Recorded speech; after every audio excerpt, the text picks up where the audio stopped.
नमस्कार छात्रों, 13 सितंबर के एसआई के पेपर को सोल्व कराने के बाद छात्रों की विशेष मांग पर मैं 14 सितंबर और 15 सितंबर को जो पेपर हुए हैं उनको भी हल कराऊंगा आपको सॉल्यूशन सहित। और इसी में 14 सितंबर को जो पेपर हुआ था जीके का वह आज हम सॉल्यूशन करेंगे। इसको भी 2 पार्ट में सॉल्यूशन करेंगे। पहला पार्ट जो है 1 से लेकर के 45 क्वेश्चन का है, दूसरा पार्ट 46 से लेकर के 90 क्वेश्चन का होगा। तो आज देखिए पहला क्वेश्चन देखिए। पहला क्वेश्चन है नयनार कौन थे? इसका सही आंसर है शिवमत। अब यहाँ ये ध्यान रखना है कि दक्षिणी भारत के अंदर नयनार और आलावर 2 प्रकार के तमिल संत थे जिन्होंने भक्ति आंदोलन को प्रचारित किया। नयनार संत शिव मत को मानने वाले थे, जबकि आलावर संत वैष्णव मत को मानने वाले थे। नयनार संतों में कुल संख्या 63 है और नयनार संतों में एक नाम आता है अपार समंदरम का, काफी फेमस नाम है। और इस शिव मत से ही दक्षिणी भारत के अंदर कर्नाटक में एक वीर शिव मत का विकास हुआ था, जिसके प्रमुख थे वासव वन्ना, जिन्होंने कबीरदास के समान ही आडंबरों कर्मकांडों की क्या की थी, आलोचना की थी। और जो नयनार संत के अलावा आलावर संत है उसमें एक महिला संत थी, इसका नाम था आंडाल, जिसको दक्षिणी भारत की मीरा के नाम से जाना जाता है। क्वेश्चन नंबर 2, आगरा नगर की स्थापना किसने की? बहलो लोदी, इब्राहिम लोदी, सिकंदर लोदी, महमूद लोदी। इसका सही आंसर 3 नंबर का है। सिकंदर लोदी ने 1504 ईस्वी में यमुना नदी के तट पर आगरा शहर बसाया था। और यह आगरा जो स्थान है कहते हैं कि काफी प्रसिद्ध स्थान माना जाता है। और मुगल काल के अंदर यह मुगल शासकों ने इसको अपनी राजधानी बनाया था और 1526 से 1558 तक यह मुगलों की राजधानी रहा था। आगरा में ताजमहल का निर्माण शाहजहां के द्वारा करवाया गया और यहाँ पर रेड फोर्ट जो है लाल किला, उसका निर्माण अकबर के द्वारा कराया गया था, जो यहाँ की प्रसिद्ध इमारत मानी जाती है। क्वेश्चन नंबर 3, उष्ण मरुस्थलीय प्रदेश अधिकांश से किन अक्षांशों के बीच महाद्वीपों के पश्चिमी भागों में पाए जाते हैं? इसका सही आंसर है 15 से 30 डिग्री उत्तरी एवं दक्षिणी अक्षांशों में उष्ण मरुस्थलीय प्रदेश अधिकांश महाद्वीपीय क्षेत्रों के अंदर पाए जाते हैं। क्वेश्चन नंबर 4, विश्व का सर्वोच्च पठार कौन सा है? इसका सही आंसर है तिब्बत का पठार। कौन सा पठार? तिब्बत का पठार जो है यह विश्व का सबसे विशाल पठार, सर्वोच्च पठार माना गया है। लेकिन यहाँ पर सर्वोच्च से एक ऊंचाई की दृष्टि से अगर हम देखें तो वो पामीर का पठार है, जिसको दुनिया की छत कहते हैं। लेकिन सर्वोच्च पठार के रूप में यहाँ नाम आया है तिब्बत का पठार का। और जो तिब्बत का पठार है इसका उत्तरी जो छोर है वो क्यूनुल लुन पर्वत से है और दक्षिणी जो छोर है वो हिमालय पर्वत से माना गया है। ठीक है। क्वेश्चन नंबर 5, निम्न में से कौन सा एक शंकुधारी वन का वृक्ष नहीं है? स्प्रूस है, लार्च है और फरबी है और महोगनी। ये महोगनी जो है वह है शंकुधारी वनों का वृक्ष नहीं है। 4 नंबर का ऑप्शन इसके अंदर आएगा। इसके अलावा ब्लू पाइन नामक जो वृक्ष होता है वह भी शंकुधारी वन के अंतर्गत आता है। इस प्रकार के वनों को पर्णपाती वन के नाम से भी जाना जाता है। क्वेश्चन नंबर 6, 1734 में आहूत हुर्डा सम्मेलन की अध्यक्षता किसके द्वारा की गई थी? अब ये यहाँ ध्यान रखना है कि हुर्डा सम्मेलन जो है 1734 में, हुर्डा स्थान जो है भीलवाड़ा जिले में स्थित है और ये मराठों के आतंक से छुटकारा पाने के लिए बुलाया गया था। सवाई जयसिंह के आग्रह पर इसका आयोजन किया गया था। तो आग्रह था सवाई जयसिंह का, लेकिन इसकी अध्यक्षता की थी जगत सिंह के द्वारा। ये जगत सिंह मेवाड़ के शासक थे जिन्होंने इसकी अध्यक्षता की थी। इसलिए लेकिन ये सम्मेलन विभिन्न राजाओं के आपसी मतभेद के कारण क्या नहीं हुआ था, सफल नहीं हो पाया था। तो जगत सिंह ने क्या की थी, इसकी अध्यक्षता की थी। सवाई जयसिंह के आग्रह बुलाया गया था। जगत सिंह मेवाड़ के शासक थे, सवाई जयसिंह जयपुर के शासक थे। और 17 जुलाई 1734 में आयोजित किया गया था। क्वेश्चन नंबर 7, बर्मिंघम प्रसिद्ध है। सबसे पहले बात है वो बर्मिंघम इंग्लैंड के अंदर है। और दूसरा ये ध्यान रखना कि यह बर्मिंघम वहां का लोहा और इस्पात उद्योग के लिए प्रसिद्ध है। इंग्लैंड के अंदर दूसरा अगर हम बात करें सूती वस्त्र के लिए, वहां का मैनचेस्टर स्थान क्या है, प्रसिद्ध माना जाता है। और जमशेदपुर को भारत का बर्मिंघम कहते हैं, जमशेदपुर को टाटा नगरी बोलते हैं, जमशेदपुर को भारत का पिट्सबर्ग कहते हैं। और इसी के जमशेदपुर झारखंड के अंदर है, जहां 1907 में जमशेदजी टाटा के द्वारा पहला लौह और इस्पात उद्योग क्या किया गया था, स्थापित किया गया था। क्वेश्चन नंबर 8, निम्नलिखित में से कौन सी भू आकृति दर्रा ना होकर पहाड़ी श्रृंखला है? थाल घाट, पाल घाट, भोर घाट और पश्चिमी घाट। इसका सही आंसर है पश्चिमी घाट, जिसको सह्याद्री के नाम से जानते हैं। किस नाम जानते हैं? सह्याद्री के नाम से जानते हैं। और इनमें जो पहले नाम, जो 3 नाम दे रखे हैं, ये तीनों इसी पश्चिमी घाट के दर्रे माने जाते हैं। इसके मतलब तीनों ही इसी के 3 दर्रे हैं। तो पश्चिमी घाट क्या है? ये पश्चिमी भारत के अंदर विद्यमान है। और एक कहे कि पूर्वी घाट और पश्चिमी घाट 2 भागों में दक्षिण का तटीय भाग बटा हुआ है। क्वेश्चन नंबर 9, भारत के निम्नलिखित राज्यों में से कौन सा राज्य रबड़ का उत्पादन नहीं करता? तो आपको ध्यान रखना है कि रबड़ का उत्पादन जो है कर्नाटक में भी होता है, तमिलनाडु में होता है, केरल में होता है, तेलंगाना राज्य में रबड़ का उत्पादन नहीं होता है। रबड़ के उत्पादन में भारत का विश्व में पहला स्थान है। और भारत में पहला स्थान केरल राज्य का है। किसका है? केरल राज्य का है। और ये जो रबड़ का जो वृक्ष है, एक प्रकार से एक दूध के रूप में, लेटेक्स रूप में दूध निकलता है, उससे रबड़ की प्राप्ति की जाती है। क्वेश्चन नंबर 10, किस प्रकार के लौह अयस्क में चुंबकीय गुण होते हैं? हेमेटाइट, लिमोटाइट, सिडेलाइट और मैग्नेटाइट। इसका 4 नंबर का आंसर सही है। इसके अंदर विशेष रूप से चुंबकीय गुण पाए जाते हैं। मैग्नेटाइट में लगभग 70 से 72% भाग इसके अंदर धातु का होता है। और सबसे बढ़िया इसी से चुंबक का निर्माण होता है। क्वेश्चन नंबर 11, कौन सा लोहा इस्पात संयंत्र ब्रिटिश तकनीक सहायता से लगाया गया है? ये ब्रिटिश तकनीक सहायता से दुर्गापुर में लगाया गया है। दुर्गापुर पड़ता है पश्चिमी बंगाल में। जबकि आपको ये ध्यान रखना है कि भिलाई के अंदर, भिलाई पड़ता है छत्तीसगढ़ में, बोकारो पड़ता है झारखंड में और राउरकेला पड़ता है उड़ीसा में। तो भिलाई और बोकारो दोनों के लोहा और इस्पात उद्योग पूर्व सोवियत संघ की सहायता से स्थापित किए गए हैं। जबकि राउरकेला का जो लौह इस्पात उद्योग है वह जर्मनी की सहायता से क्या किया गया, स्थापित किया गया है। और दुर्गापुर ब्रिटेन की सहायता से है। निजी क्षेत्र का पहला जमशेदपुर में है, 1907 में स्थापित किया गया था। मुकुंदरा पहाड़ियां स्थित है हाड़ौती के पठार में। कहां पर है ये? हाड़ौती के पठार के अंदर स्थित है। और मुकुंदरा के नाम से यहाँ पर एक मुकुंदरा अभ्यारण्य भी स्थित है। और ये जो मुकुंदरा है, महाराव मुकुंद के नाम पर, महाराव मुकुंद हुए थे, उनके नाम पर इन पहाड़ियों का नाम मुकुंदरा की हिल्स रखा गया है। और इन्हीं मुकुंदरा की हिल्स के अंदर टाइगर रिजर्व है, जिसको 2013 में घोषित किया गया था। कोटा, बूंदी, झालावाड़ और चित्तौड़गढ़ के क्षेत्र इस हिल्स के अंदर आते हैं। चंबल अभ्यारण्य, घड़ियाल अभ्यारण्य, जवाहर सागर अभ्यारण्य, दर्रा, ये सभी इसी के अंतर्गत आते हैं। सोम कमला अम्बा सिंचाई परियोजना का निर्माण किस जिले में किया गया है? ये एसआई फर्स्ट पेपर में भी आया था, फर्स्ट जो 13 सितंबर को हुआ था। तो ये सही आंसर है डूंगरपुर जिले के अंदर। डूंगरपुर जिले के अंदर यह परियोजना विशेष रूप से बनाई गई है और सोम नदी पर निर्मित है। किस पर निर्मित है? सोम नदी पर इसका निर्माण किया गया है। और इससे जो सिंचाई होती है डूंगरपुर के अलावा उदयपुर जिले में भी होती है, लेकिन ये परियोजना मुख्य रूप से डूंगरपुर जिले की मानी जाती है। 14, किस खनिज से सीमेंट, चादरें, टाइल्स, फिल्टर्स, बॉयलर्स तथा अन्य ताप निरोधक वस्तुओं का निर्माण किया जाता है? इसका सही आंसर है फेल्सपार, डोलोमाइट, एस्बेस्टोस। तो सही आंसर है एस्बेस्टोस से इनका जो ताप निरोधक वस्तुएं होती है उनका निर्माण किया जाता है। ये एस्बेस्टोस जो है कैल्शियम से निर्मित होता है।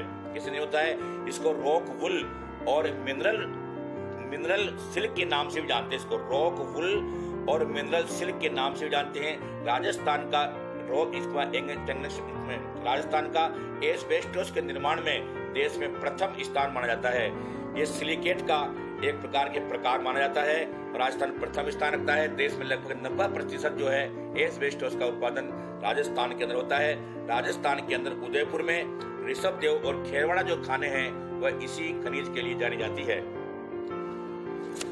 गंगानगर शुगर मिल्स लिमिटेड ने चुकंदर से चीनी बनाने का कार्य कब प्रारंभ किया? इसका सही आंसर है 1968। 15 में 1 नंबर का सही आंसर है।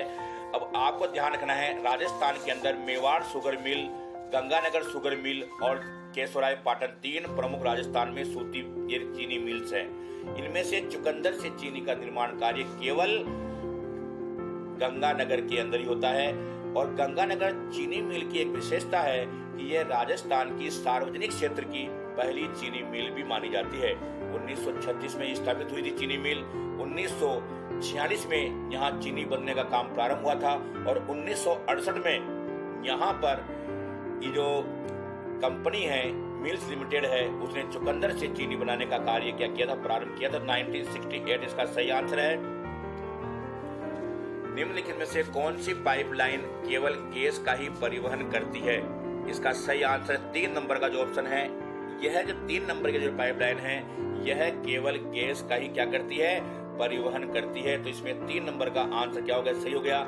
इसके अलावा कांडला जो पाइपलाइन है, जो कांडला से गोरखपुर जाती है, ये सबसे लंबी पाइपलाइन है। गैस पाइपलाइन 2757 किलोमीटर इसकी लंबाई है। ठीक है। क्वेश्चन नंबर 17, निम्नलिखित में से किस अधिनियम के द्वारा केंद्र में द्विवेद शासन की स्थापना की गई है? 1891 का, 1909 का, 1919 का और 1935 का। तो यहाँ आपको ये ध्यान रखना है कि प्रांतों में द्विवेद शासन की स्थापना 1919 के अधिनियम में की गई थी, लेकिन केंद्र में या भारत में द्विवेद शासन की स्थापना 1935 के अधिनियम से की गई और 1935 के अधिनियम के अंदर ही प्रांतों में द्विवेद शासन को भी समाप्त कर दिया गया था। यह भी SI पर जो 13 नंबर का क्वेश्चन हुआ था उसे पूछा गया था। 4 नंबर सही आंसर है। कौन सा सुमेलित नहीं है? विधि निर्माण की प्रक्रिया ब्रिटिश संविधान से ली गई, सही है। न्यायिक पुनरावलोकन की शक्ति संयुक्त राज्य अमेरिका से ली गई, सही है। समानता व स्वतंत्रता का सिद्धांत, फ्रांस से जो क्रांति हुई थी वहां पर समानता, स्वतंत्रता और बंधुत्व की जो नारा दिया था उसे लिया गया है। अवशेष शक्तियां कनाडा के संविधान से ली गई है। तो ये सभी ऑप्शन क्या है इसके सही हैं। 5 नंबर का इसके अंदर सही है। उसके बाद क्वेश्चन नंबर 19 है, सोनाड़ी नस्ल की भेड़ें राजस्थान के किस जिले में पाई जाती है? पहला ऑप्शन है पाली, दूसरा है नागौर, तीसरा है सिरोही, चौथा है उदयपुर। तो ध्यान रखना, सोनाड़ी नस्ल की जो भेड़ जो है ये उदयपुर में विशेष रूप से पाई जाती है। 4 नंबर का ऑप्शन सही है, इसमें उदयपुर आएगा उत्तर। और सोनाड़ी को चैनी थर भी बोलते हैं। क्या बोलते हैं इसको? चैनी थर के नाम से भी इसको जाना जाता है। लामड़ी भी बोलते हैं, भागली भी बोलते हैं इसको। इसकी विशेषता यह है कि जब ये चरती है तो चरते समय इसके जो कान होते हैं वह कान जमीन से स्पर्श करते हैं और इसकी जो ऊन होती है मोटी ऊन होती है, रवेदार ऊन होती है। और पेट और पैर हैं वह ऊन रहित माने जाते हैं। ये 19वां क्वेश्चन है, तो उदयपुर सही आंसर है। क्वेश्चन नंबर 20, मैं आपके इस विचार से सहमत हूं कि यद्यपि हमारे संविधान में ऐसे उपबंधों का समावेश भी है जो केंद्र को ऐसी शक्ति प्रदान कर देते हैं जिनसे प्रांतों की स्वतंत्रता समाप्त हो जाती है, फिर भी यह परिसंघात्मक संविधान है। यह कथन हमारे जो संविधान के निर्माता थे भीमराव अंबेडकर, उनके द्वारा कहा गया था। तो 20 में क्या आएगा? भीमराव अंबेडकर आएगा। और इन्होंने संघात्मक एकात्मक सिद्धांतों का मिश्रण कहा था इसको, और कहा था कि भारतीय संविधान में इन दोनों की अद्भुत विशेषता देखने को मिलती है। क्वेश्चन नंबर 21, राज्य सार्वजनिक प्रयोजनों के लिए अनिवार्य सेवा अधिरोपित कर सकता है। ऐसी सेवा आरोपित करने में राज्य निम्नलिखित में से किस आधार पर कोई भेद नहीं कर सकता? इसका सही आंसर नंबर 1 है धर्म, मूल वंश, जाति या वर्ग। ये सही आंसर इसके अंदर। और आंसर लिंग वाला नहीं आएगा, लिंग नहीं आएगा इसमें, मूल वंश, जाति, उद्भव भी नहीं आएगा और मूल वंश, उद्भव का। तो ये 1 नंबर का 21 में सही आंसर है। क्वेश्चन नंबर 22, लोकसभा का अध्यक्ष अपना त्यागपत्र किसे संबोधित करेगा? तो लोकसभा का जो अध्यक्ष होता है लोकसभा उपाध्यक्ष को अपना त्यागपत्र सौंपता है और उसको संबोधित करता है। 4 नंबर का ऑप्शन 22 में सही है। क्वेश्चन नंबर 23, राज्यों के किस समूह में द्विसदनात्मक व्यवस्था है? यानी द्विसदनात्मक का मतलब होता है विधानसभा के साथ साथ जहां विधान परिषद भी है। इसको याद करने के लिए एक कुंभा टी याद करना, कुंभा टी। के से कर्नाटक, यू से उत्तर प्रदेश, एम से महाराष्ट्र, बी से बिहार, ठीक है। तो जे पहले जम्मू कश्मीर में था लेकिन वो हट गया, तो KUMB कुंभा। और फिर उसके बाद में टी का मतलब होता है तमिलनाडु। तो यहाँ देखो कौन कौन से राज्य इसमें आते हैं। राजस्थान में है ही नहीं, बिहार, महाराष्ट्र, उत्तर प्रदेश, कर्नाटक, 4 राज्य इसके अंदर आते हैं। तो इसका उत्तर है 4 वाला, 2 नंबर का उत्तर है बिहार, महाराष्ट्र, उत्तर प्रदेश और कर्नाटक। क्वेश्चन नंबर 24 देखिए, काफी इंपोर्टेंट है ये। भारत के उच्चतम न्यायालय के न्यायाधीशों को हटाने के लिए प्रस्ताव पारित करते हैं। संसद के निम्न सदन के सदस्यों की तरह बहुमत द्वारा, गलत है।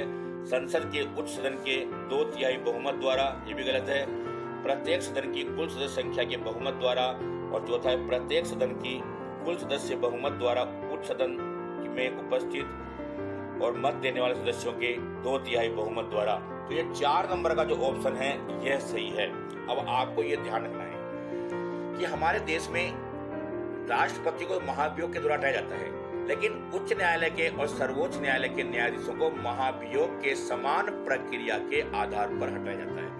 महाभियोग नहीं लगता, लेकिन महाभियोग के समान प्रक्रिया के आधार पर हमारे देश के सर्वोच्च न्यायालय के न्यायाधीशों और उच्च न्यायालय के न्यायाधीशों को हटाया जाता है। और इसको हटाने के लिए 2/3 बहुमत से लोकसभा में और 2/3 बहुमत से राज्यसभा में प्रस्ताव पारित होना चाहिए, और उसके बाद राष्ट्रपति उसको पद से हटाने का आदेश जारी करेगा। और इसको लिए हमारे संविधान में रिमूवल शब्द का प्रयोग किया गया, REMAVAL। इस शब्द का इनको हटाने के लिए प्रयोग में लाया गया शब्द है। क्वेश्चन नंबर 25, राजस्थान पंचायती राज नियम 2011 के अंतर्गत कौन सी परिस्थितियों में ग्राम सभा की विशेष बैठक बुलाई जा सकती है?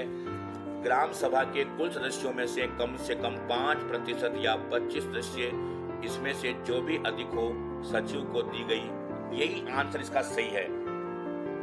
अब आपको यहाँ ध्यान रखना है कि ये क्या विशेष क्षेत्र के लिए है 2011 के अधिनियम के अनुसार। सामान्य ग्राम सभा के अंदर ये नियम है कि ग्राम सभा की बैठक बुलाने के लिए 1/10 सदस्यों का, जो उसके सदस्य होते हैं ग्राम सभा के, उनके द्वारा यानी कोरम के आधार पर बुलाई जाती है। यानी ग्राम सभा की बैठक बुलाने के लिए कोरम कितना होता है? 1/10 होता है सामान्य के लिए। लेकिन यहाँ विशेष अनुसूचित क्षेत्रों के लिए कहा गया है, तो यहाँ पर इसके लिए 5% की व्यवस्था या 25 सदस्यों की व्यवस्था की गई है। अनुच्छेद 243 के अंतर्गत ग्राम सभा को 73वें संविधान संशोधन अधिनियम के अंदर संरक्षण दिया गया था। और राजस्थान के अंदर पहली ग्राम सभा की बैठक सांगानेर के निकट जो मुहाना स्थान है, यहाँ पर आयोजित की गई थी 25वें क्वेश्चन के अंदर। 26वां, राजस्थान के किस मुख्यमंत्री की काम चलाऊ सरकार के विरुद्ध विधानसभा में अविश्वास प्रस्ताव लाया गया था? इसका सही आंसर है जय नारायण व्यास। क्या आंसर है सही? इसका आंसर है जय नारायण व्यास। ये क्वेश्चन एक प्रकार से अपन कहें कि इसका आंसर जो RPSC के द्वारा तय किया जाएगा वो सही माना जाएगा। इसमें आपको जय नारायण व्यास यहाँ ध्यान रखना है। 26 में क्या आंसर ध्यान रखना है? जय नारायण व्यास के बारे में आपको विशेष ध्यान रखना है, क्योंकि राजस्थान के अंदर जो मुख्यमंत्रियों के खिलाफ अविश्वास प्रस्ताव लाए गए हैं, उनमें मोहनलाल सुखाड़िया के खिलाफ सर्वाधिक बार अविश्वास प्रस्ताव लाए गए हैं। ध्यान रखना, इसे वाला गए मोहनलाल सुखाड़िया के। ठीक है, आगे देखो 27, राज्य मुख्य सूचना आयुक्त की नियुक्ति किसके द्वारा की जाती है? तो राज्य मुख्य सूचना आयुक्त की नियुक्ति की जाती है राज्यपाल के द्वारा। किस द्वारा की जाती है? 27 में आएगा राज्यपाल के द्वारा। और 2006 में राजस्थान के अंदर इसका प्रावधान किया गया था। MD कोरानी को राजस्थान का प्रथम सूचना आयुक्त बनाया गया था। और राज्य के सूचना आयोग में एक अध्यक्ष और 10 सदस्य होते हैं, और इसका कार्यकाल 5 वर्ष का या 65 वर्ष की आयु तक इसका कार्यकाल होता है।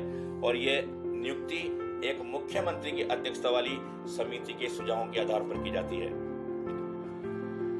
विशाखा बनाम राजस्थान सरकार प्रकरण में भारत के उच्चतम न्यायालय द्वारा जारी विशाखा गाइडलाइन का संबंध है? बाल अपराध, महिला घरेलू हिंसा, यौन उत्पीड़न को रोकना। 28 में 3 नंबर का आंसर है यौन उत्पीड़न को रोकने के लिए 1997 में सर्वोच्च न्यायालय के द्वारा यह आदेश जारी किया गया था। तो ये 19 यानी कि 3 नंबर का ऑप्शन आएगा यौन उत्पीड़न को रोकने के लिए। इसके अंतर्गत गलत इशारे करना, गलत व्यवहार करना, ये सभी सेवाएं आती है इसके अंदर, यानी जो कार्य आते हैं। और IPC की धारा 354 और 509 जो है वह इसी से संबंधित भी मानी जाती है। और 2013 के अंदर यह इसी के आधार पर इसको रोकने के लिए विशेष प्रावधान हमारे संविधान में किए गए थे। तो इसका आंसर हो गया 3 नंबर। भारत के नियंत्रण एवं महालेखा परीक्षक का कार्यकाल कितना होता है? हमारे संविधान के अंदर नियंत्रक और महालेखा परीक्षक का उल्लेख अनुच्छेद 148 में किया गया है। इसको CAG बोलते हैं। भारत सरकार के धन का रखवाला माना गया है इसको, और इसका कार्यकाल 6 वर्ष या 65 वर्ष की आयु या जो पहले हो तक होता है, और इसको केवल महाभियोग के द्वारा, राष्ट्रपति के द्वारा पद से इसको हटाया जा सकता है 29 में। और अंबेडकर का कहना था कि यह संविधान का एक महत्वपूर्ण पद है। क्वेश्चन नंबर 30, यदि उपराष्ट्रपति का पद रिक्त है तो भारत का राष्ट्रपति निम्नलिखित में से किसे संबोधित करके हुए अपना त्याग पत्र देगा? यदि उपराष्ट्रपति का पद रिक्त है तो संबोधन जो होता है उसका उपराष्ट्रपति के नाम से ही होता है। किसके नाम से होता है? उसका संबोधन उपराष्ट्रपति के नाम से ही होता है, ध्यान रखना। और उपराष्ट्रपति अगर होता है तो उपराष्ट्रपति लोकसभा अध्यक्ष को इसके बारे में जाकर के सूचना देता है। क्वेश्चन नंबर 31, राजस्थान लोक सेवा गारंटी डिलीवरी अधिनियम के संबंध में क्या सही नहीं है? क्या सही नहीं है? प्रारंभ में अधिनियम में 15 विभागों की 108 सेवाओं को शामिल किया गया, बिल्कुल सही है। अब वर्तमान में 108 के स्थान पर 153 सेवाएं इसके अंतर्गत वर्तमान में आती है, ध्यान रखना। सरकार ने सेवाएं प्रदान नहीं करने पर उम्र में देरी करने का जुर्माने का प्रावधान भी किया है, तो इसका मतलब क्या? ये भी सही है। नियत समय सीमा की गणना करते समय अवकाशों को शामिल नहीं किया जाएगा, ये भी सही है। प्रथम अपील, द्वितीय अपील और पुनरीक्षण आयोजन के साथ फीस देय होगी, ये वाला ऑप्शन जो है गलत है। 4 नंबर का जो ऑप्शन है गलत है। अब आपको ये ध्यान रखना है, राजस्थान के अंदर लोक सेवा गारंटी अधिनियम जो है 14 नवंबर 2011 में बनाया गया था। सबसे पहले ध्यान रखना, 14 नवंबर राजस्थान में 14 नवंबर 2011 में बनाया गया था। और इससे पहले सेवा अधिनियम बनाया जा चुका था मध्य प्रदेश में। कहाँ बनाया जा चुका था? मध्य प्रदेश में 2010 के अंदर सेवा अधिनियम बनाया जा चुका था, लेकिन यहाँ राजस्थान में 2011 के अंदर यह अधिनियम बनाया गया। और प्रथम जो अपील है वह 30 दिनों में की जा सकती है। पहली अपील के बाद दूसरी अपील करने के लिए 60 दिनों की अवस्था, 60 दिनों के बाद दूसरी अपील की जा सकती है। उल्लंघन करने पर दंड का भी प्रावधान किया गया है, ठीक है। क्वेश्चन नंबर 32, निम्नलिखित में से कौन सी राज्यपाल के पद के लिए शर्त है? तो शर्त देखो, इसमें वह संसद के किसी सदन का या किसी राज्य की विधानमंडल के किसी भी सदन का सदस्य नहीं होगा, ये एक शर्त है, सही है। वह अन्य कोई लाभ का पद ग्रहण नहीं करेगा, यह भी शर्त है। वह 35 वर्ष की आयु पूरी कर चुका है, यह शर्त में नहीं आता, यह केवल योग्यताओं के अंदर आता है। ध्यान रखना, किसमें आता है? ये योग्यताओं के अंदर आता है, इसलिए पहला और दूसरा उत्तर सही है। यह शर्तें हैं, बाकी योग्यताओं में 35 वर्ष की आयु हो, भारत का नागरिक हो, ये योग्यताओं के अंदर आता है, ध्यान रखना, ठीक है। तो कौन सा उत्तर सही हो गया इसमें? 4 नंबर का ऑप्शन पहला और दूसरा सही है इसमें। क्वेश्चन नंबर 33, नरसिम्हन समिति संबंधित है। ये नरसिम्हन समिति जो है बैंकिंग संरचना में सुधार के लिए बनाई गई थी, 3 नंबर का ऑप्शन सही है। और 1991 में जब आर्थिक संकट की स्थिति थी, आर्थिक समस्या आ रही थी, उस समय यह समिति पहली बार बनाई गई थी। उसके बाद दूसरी बार 1998 में यह समिति पुनः बनाई गई और इसने भारतीय जो बड़े भारतीय बैंक है उनके विलय करने की बात भी कही थी, और साथ में निजी बैंकों की स्थापना करने की भी बात इसके द्वारा कही गई थी। क्वेश्चन नंबर 34, भारत की 12वीं पंचवर्षीय योजना का मुख्य विषय क्या था? तीव्र, अधिक समावेशी व सुस्थिर वृद्धि। ये जो ऑप्शन है यह 12वीं पंचवर्षीय योजना अब समाप्त हो गई है, 12 से 17 तक की थी। वर्तमान में नरेंद्र मोदी सरकार ने इन पंचवर्षीय योजनाओं को समाप्त कर दिया है। पंचवर्षीय योजनाओं का जनक भारत के प्रधानमंत्री जवाहरलाल नेहरू को माना जाता है। और पंचवर्षीय योजनाओं का निर्माण योजना आयोग करता था। पहले राष्ट्रीय विकास परिषद उसको क्या करती थी? अपनी स्वीकृति प्रदान करती थी। और पहली पंचवर्षीय योजना 1 अप्रैल 1951 से 31 मार्च 1956 तक चली थी। कार्यकाल 5 साल होता है। 1 अप्रैल से प्रारंभ होती है, 31 मार्च तक ये योजनाएं चलती है। इसका सही आंसर 2 नंबर का आंसर है। और ये भी ध्यान रखना, 12वीं पंचवर्षीय योजना जो है इसके अंदर प्राथमिक क्षेत्र में 4%, द्वितीय क्षेत्र में 9.6% और तृतीय क्षेत्र में 10% का लक्ष्य रखा गया था और 8% विकास का लक्ष्य प्राप्त करने का लक्ष्य भी इसमें रखा गया था, बाद में संशोधित करके। 35वां क्वेश्चन है, भारत सरकार ने एक सुधार पैकेज की आत्मनिर्भर भारत अभियान के अंतर्गत घोषणा की थी। यह प्रोत्साहन पैकेज भारत के सकल घरेलू उत्पाद का कितना प्रतिशत था? इसका सही आंसर आता है 10% था। 20 लाख करोड़ का पैकेज था। यह उसका जीडीपी जो है, जीडीपी का 10% था और आत्मनिर्भर भारत अभियान के अंतर्गत 2019-20 के अंदर कोरोना के कारण यह घोषित किया गया था। और जापान का अगर इस दृष्टि देखें पैकेज की दृष्टि से, तो जापान प्रथम स्थान पर है जहां लगभग 21% पैकेज का उसमें रहता है। सेकंड नंबर पे अमेरिका आता है, वहां 13% है। थर्ड नंबर पे स्वीडन आता है जहां लगभग 12% है और फोर्थ नंबर पे ऑस्ट्रेलिया का नाम आता है जहां पर 10% का जो पैकेज होता है वो जीडीपी के इस सहयोग पैकेज के रूप में, आत्मनिर्भर पैकेज के रूप में स्थापित किया गया है।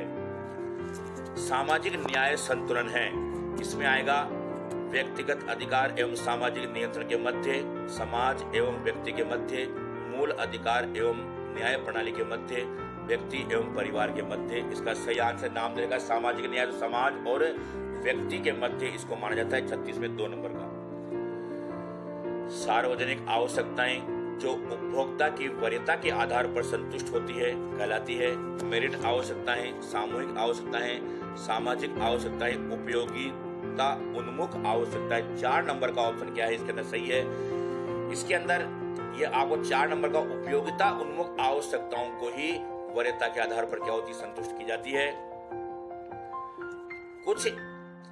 लेकिन इसके अलावा आपको आरपीएससी के अंदर जो क्वेश्चन आंसर सही होगा वो मानना पड़ेगा आपको। हो सकता है इसका आंसर मेरिट आवश्यकताएं भी हो, दोनों ही आंसर इसके सही होते हैं, लेकिन जो आरपीएससी सही मांगेगी वो इसका आंसर है, अपने को करना है। 38वां क्वेश्चन है, भारत सरकार की पहल योजना संबंधित है विद्यालयों में शौचालयों का निर्माण, उपभोक्ताओं के खाते में एलपीजी का अनुदान हस्तांतरण। ये 2 नंबर का जो ऑप्शन है, ये 2 नंबर का आंसर बिल्कुल सही है। यह पहल योजना जो है यह भारत सरकार की एक महत्वपूर्ण योजना मानी जाती है और कहते हैं कि 1 जून 2013 के अंदर भारत सरकार ने आधार नंबरों को रजिस्टर करने के लिए कहा था। उसके बाद 15 नवंबर 2014 में यह योजना प्रारंभ की गई थी।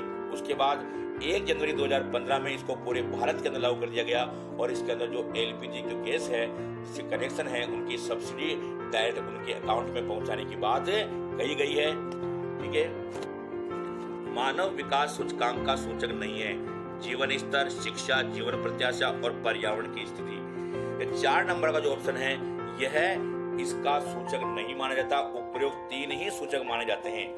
और आपको यह ध्यान रखना है कि मानव विकास सूचकांक की दृष्टि से विश्व में नॉर्वे का नंबर 1 स्थान है और 2012 के अंदर भारत का 131वां स्थान इसके अंदर आता है। 4 स्तरों के अंदर इसमें मापा किया जाता है विकास। और इस जो मानव विकास सूचकांक है इसका जनक जो कहते हैं पाकिस्तान के महबूब उल हक को कहा गया है। पाकिस्तान के महबूब उल हक है, उनको इसका जनक माना जाता है। और संयुक्त राष्ट्र विकास कार्यक्रम यूएनडीपी के द्वारा इसकी जो रिपोर्ट होती है वो प्रकाशित की जाती है। उसके बाद 40 नंबर प्रश्न है, मुख्यमंत्री राज्यश्री योजना के तहत बालिकाएं जो राजस्थान राज्य से संबद्ध है और जिनका जन्म की पहली तारीख के या उसके बाद हुआ है वित्तीय सहायता का पात्र है। इस 40वें के अंदर उत्तर आएगा कि जिसका जन्म जो है 2 नंबर का ऑप्शन आएगा जून 2016 के अंदर। कब? जून 2016 में योजना प्रारंभ हुई थी। 1 जून 2016 में योजना प्रारंभ हुई थी मुख्यमंत्री राजश्री योजना। और ये जो मुख्यमंत्री राजश्री योजना है यह मुख्यमंत्री शुभ लक्ष्मी योजना के स्थान पर प्रारंभ हुई है। मुख्यमंत्री शुभ लक्ष्मी योजना 1 अप्रैल 2013 में प्रारंभ हुई थी, उसके ही नया नाम करके और 1 जून 2016 से इस नाम की यह योजना प्रारंभ की गई है। और इसके अंदर 6 किस्तों के अंदर 50,000 रुपए की राशि प्रदान की जाती है। प्रथम राशि 2,500 रुपए होती है जो रजिस्ट्रेशन उसमें कराने पर मिलती है। क्वेश्चन नंबर 41, प्रधानमंत्री कृषि सिंचाई योजना सूक्ष्म सिंचाई के अंतर्गत किसानों की सभी श्रेणियों के लिए केंद्र और राज्य की हिस्सेदारी का क्या अनुपात है? 40:60, 50:30, 60:40, 70:30 30। तो इसका सही आंसर है 3 नंबर का 60:40। क्या आंसर है? 60:40 है। और ये जो प्रधानमंत्री कृषि सिंचाई योजना है, यह योजना 1 जुलाई 2015 के अंदर प्रारंभ की गई थी।